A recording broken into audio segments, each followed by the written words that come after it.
आप देख रहे हैं उत्तराखंड का नंबर 1 डिजिटल चैनल उत्तराखंड खबर।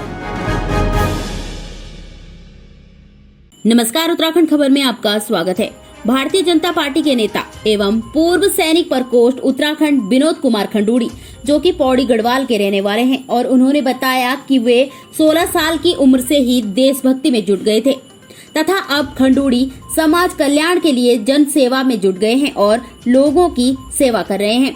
साथ ही उन्होंने बताया कि सभी कलाकारों का सम्मान करना चाहिए, चाहे वो बड़े कलाकार हो या फिर छोटे, इस बात से कोई फर्क नहीं पड़ता, कलाकारों को सम्मान देना चाहिए। आइए क्या कुछ कहा पूर्व सैनिक विनोद कुमार खंडूड़ी ने, जानते हैं इस खास रिपोर्ट में हमारे संवाददाता किशोर रावत के साथ। रावत जी, मैं आपको हमारा जो स्वतंत्रता दिवस की आज 75वीं वर्षगांठ है, उसको पूरा देश मना रहा है, उसकी आपको हार्दिक शुभकामनाएं, आपको और पूरे प्रदेश को मेरी तरफ से शुभकामनाएं। मैं 16 साल से ही भारत की रक्षा में निकल गया था और उसके बाद मैं गढ़वाल राइफल में पहले गया, उसके बाद नेशनल सिक्योरिटी गार्ड जब शुरू हुई थी 84 में, तो उसके भी मैं बोल सकता हूँ हम फाउंडर मेंबर थे, हम लोग शुरुआत की थी। उसके बाद बस 15 साल जैसे पूरे हुए तो हमने सोच लिया था कि अभी राष्ट्र सेवा बहुत की है, अभी हम जन सेवा में जुड़े, और तब से हम कंटिन्यू लगातार। मैं 98 में जिलाध्यक्ष बन गया था पूर्व सैनिक प्रकोष्ठ का पौड़ी। उसके बाद प्रदेश मंत्री 2003 में हमारे भाजपा संगठन में पौड़ी के 2 पार्ट किए गए थे, कोटद्वार और पौड़ी अलग अलग किए गए थे। मुझे तब प्रदेश में मैं आ गया था, प्रदेश मंत्री बन गया था। आज मैं प्रधानमंत्री जन कल्याणकारी योजनाओं का प्रदेश अध्यक्ष भी हूँ और लगातार मेरा हरिद्वार में, उधम सिंह नगर में उनकी जितनी योजनाएं हैं उनके ऊपर काम कर रहा हूँ। और हमारा जो संगठन है, आज प्रधानमंत्री जन कल्याणकारी जो संगठन है, वो पूरे प्रदेश में हमारे हर जगह जिलाध्यक्ष हो गए, हमारे प्रदेश कार्यकारिणी का गठन हो चुका है। इसके साथ ही प्रत्येक गांव के अंदर हम जाना चाह रहे हैं। कई गांव में हमारे गठन हो चुका गांव में, क्योंकि हम चाह रहे हैं कि गांव के अंदर, गांव में ही लड़का काम करे, माननीय प्रधानमंत्री की योजनाएं हैं उसके ऊपर वो काम करे, वो वहीं से पैसा भी कमाए। तो हमारा मकसद भी यही है कि हम जो है प्रधानमंत्री की जितनी जन कल्याणकारी योजनाएं हैं वो हर घर तक हम पहुंचाएं और हर घर में हमारे जो नौजवान हैं वो उससे कुछ अर्निंग भी करें और उनको समाज के पास जाएं तो समाज से भी वो आगे बढ़ेंगे। चाहे हमारे राजनीति में जाएं, वो उसके बाद समाज सेवा करेंगे तो करेंगे। तो अभी भी आज भी हमने वो जो है ये प्रदेश कार्यालय भी है माननीय प्रधानमंत्री जन कल्याणकारी योजना का, मैं प्रदेश अध्यक्ष हूँ। तो आज अभी छोटा सा एक आयोजन हमने भी किया था। हमने कहा चलिए आज वो है, सभी लोग करते थे, हम भी करते हैं।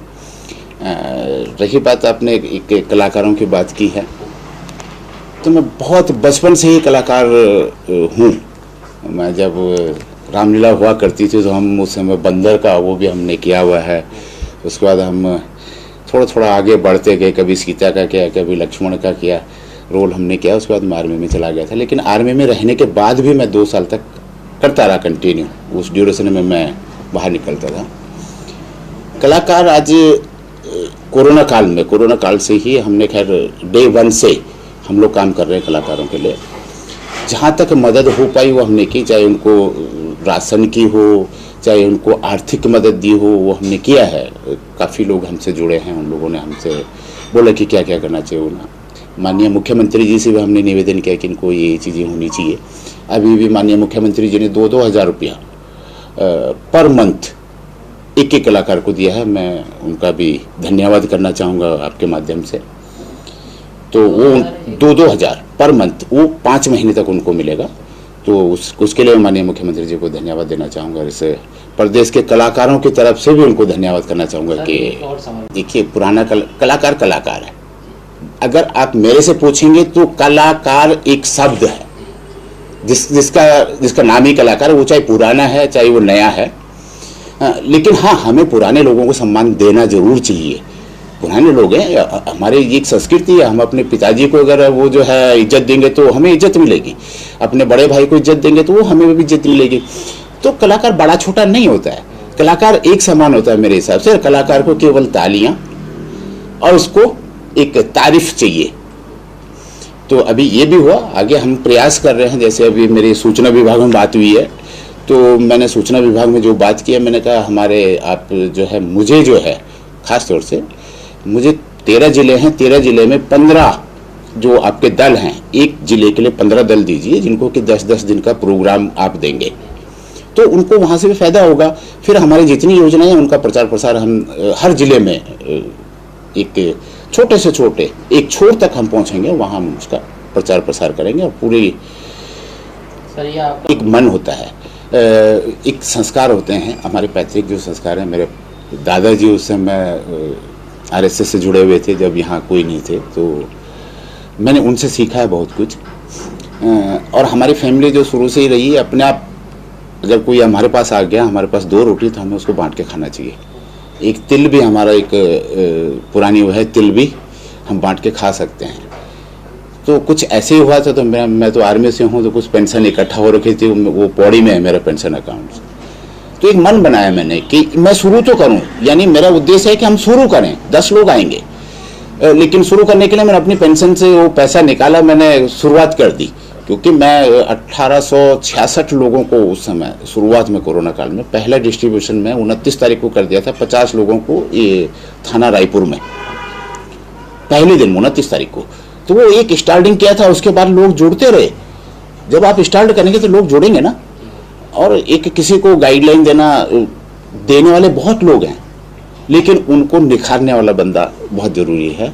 और मैं उत्तराखंड को केवल यही बोलूँगा कि हम लोग थोड़ा सा अग्रेसिव जरूर होते हैं, हमारे एक वो है कि हम अग्रेसिव होते हैं, लेकिन हमें अगर काम करना है तो एक उसका तरीका बहुत ज़रूरी है।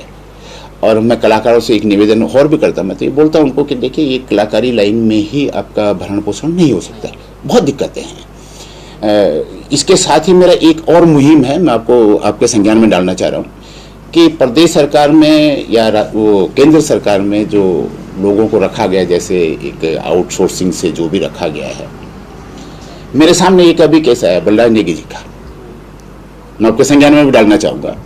बल्लारी नेगी जी ने 20 साल संस्कृति विभाग को दिए, जो कि 4,500 5,000 लास्ट में उनको थोड़ा सा कुछ पैसा मिला। तो परसों मैं जब महाराज जी के पास गया, उनसे बात किया, मैंने उनको जो है ऐसे भेज दिया, क्योंकि वो वैसे ही थे, 60 साल के हो गए, जाओ भैया आप घर जाओ।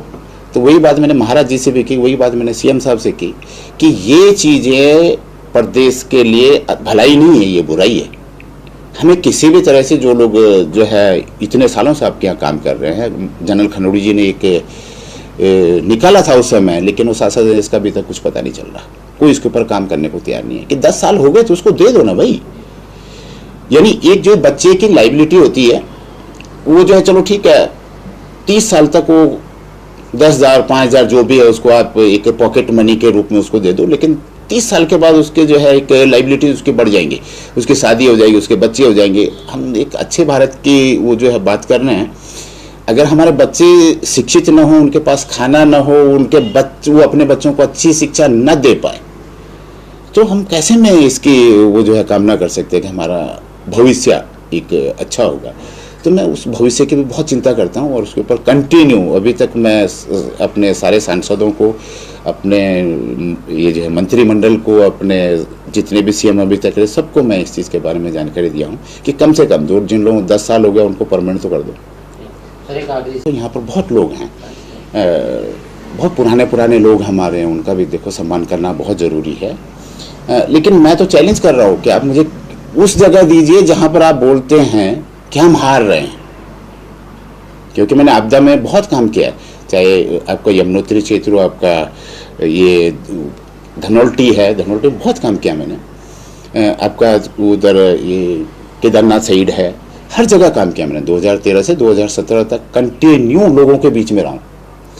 और उस समय शायद एक फैमिली को घर घर जाके हम लोगों ने सेव द चिल्ड्रन के साथ मिनिमम 40,000 का हमारा वो था, उसमें उनको हमने राशन दिया है, 27,000 के आसपास की हमारी राशन थी, जो हमने एक एक किट दिया प्रत्येक फैमिली को, प्रत्येक परिवार को दिया।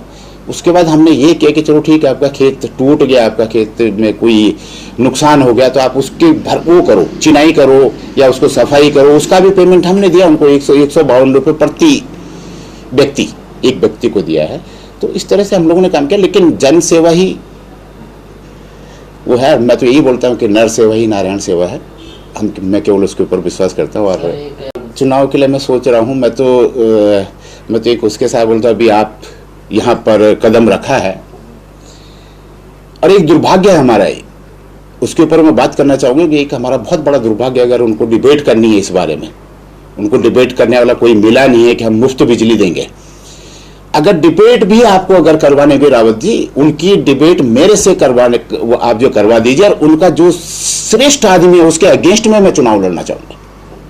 चाहे इसमें कर्नल कोठियाल हो, वो अगर चुनाव लड़ना चाहिए, मैं इतना दम रखता हूं कि मैं उनके अगेंस्ट में भी चुनाव लड़ूंगा, अगर वो जो है पार्टी ने मुझे टिकट दिया तो।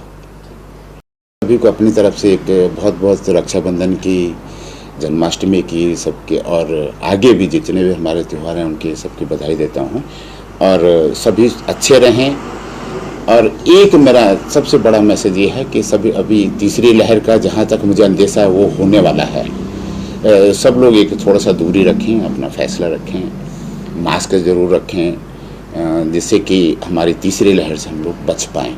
ये मेरे सभी अपने प्रदेशवासियों से, अपने देशवासियों से, और आप लोगों से भी, क्योंकि आप लोग ज़्यादा इसके बीच में रहते हैं, आप लोगों से मेरा निवेदन होगा कि आप लोग भी अच्छा मास्क वगैरह पहने, जिससे कि आप अपनी सेफ्टी कर पाएँ। आपकी सेफ्टी में ही हमारी सेफ्टी है, ये मेरा मानना है। धन्यवाद। उत्तराखंड खबर के लिए कैमरामैन प्रदीप भंडारी के साथ किशोर रावत की रिपोर्ट।